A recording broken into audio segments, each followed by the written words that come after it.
Good morning, everybody. It's November 20th, 2019. Ray Horvath Productions, and I am at the base of Doniana Peak. It's actually about 38 degrees, so it's kind of nippy today. Usually when I come up here, I see deer. It rained most of the night last night. As you can see, the clouds are still moving across the top of the mountain up there. But this little trail comes right up this rock face. Most of this area is just previous volcanic activity, and that's what we get over here. But you can see the trail over there came in from this way, and there's the Talon, just about to hit 1,200 miles. Before I get into the review, I'm gonna just kind of walk over here and give you kind of a little view of in the distance over there. That would be the Journey of Death Basin here in southern New Mexico, or as they say in Spanish, the Jornada del Muerto, they call it, Journey of Death. The reason they called it that is because back in the day, it was the flattest terrain to traverse with horse and wagon. However, it was away from any water source. So you had about, 100 and plus miles of just vast desert, very hot. But anyway, enough with the history lesson. This is where I came this morning. Very crisp morning. The sun's just coming up, and came up this trail here. So anyway, back to the Talon. I really love this machine.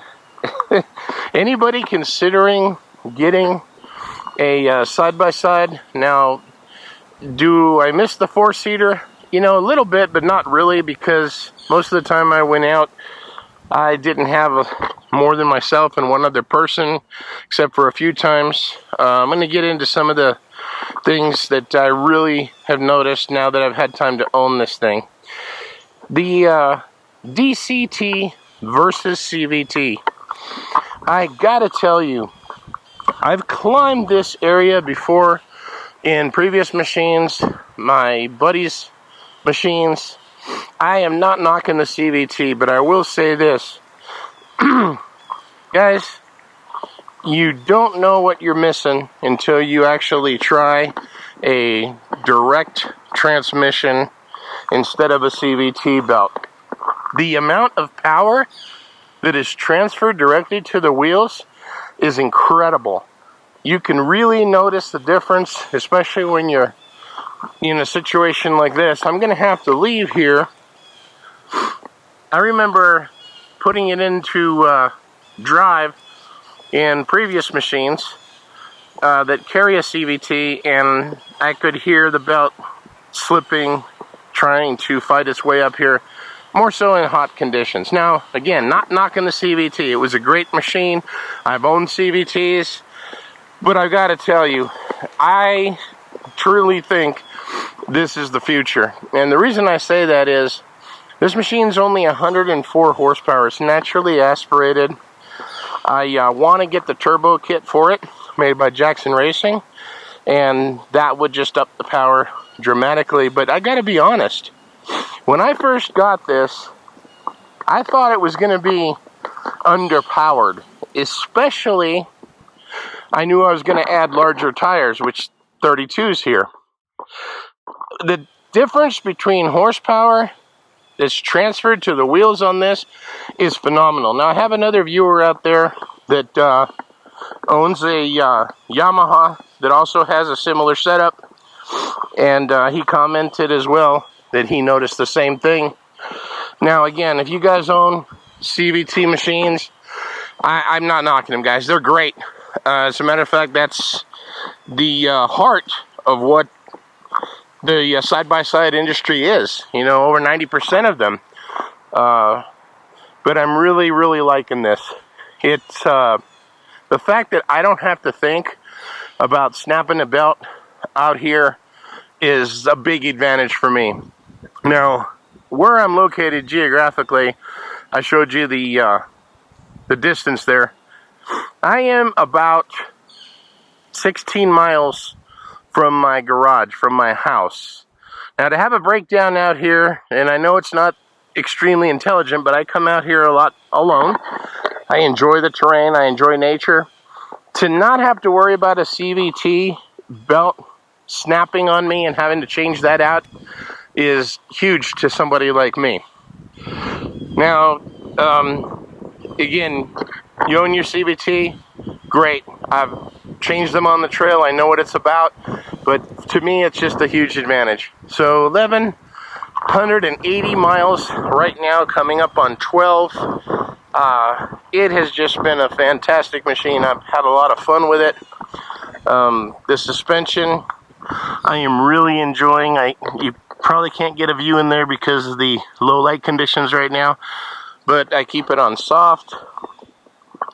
This thing just climbs over everything I want it to. The next review I do will probably be more in line with swapping out the air cleaner or air filter, if you will, to see how the S&B particle filter has held up as far as the dust. This has really been the first day that I've had no dust. It's more of mud conditions because of the rain last night. But I'd like to also thank everybody that has recently joined the channel and subscribed.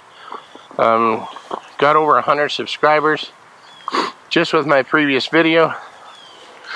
Out of wind out here, a little higher up off the ground here, but I want to thank everybody for the views, for sharing, for the comments, the opinions.